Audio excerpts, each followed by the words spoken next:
জমিদাৰ অনুৰাগী আজি আগমনী national club প্ৰাংগণত সদৌ ধুবুৰী জিলা ছাত্ৰ সন্থাৰ উদ্যোগত আগমনী আঞ্চলিক ছাত্ৰ সন্থাৰ সহযোগিতা ৫,২০০ গছি বন্তি প্ৰজ্বলন কৰে।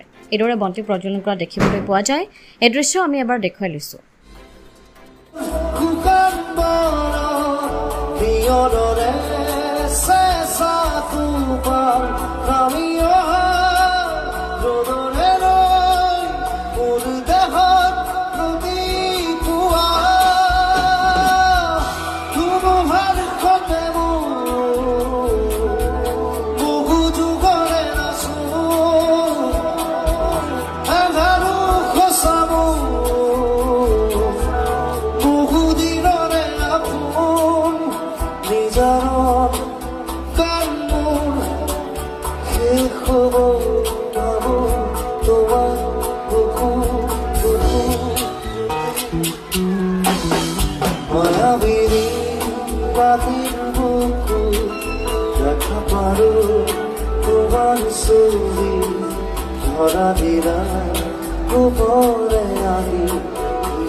গৌৰীপুৰৰ পৰা সাহাবুদ্দিন মৌলাৰ ৰিপৰ্ট, অমৃত নিউজ 24/7।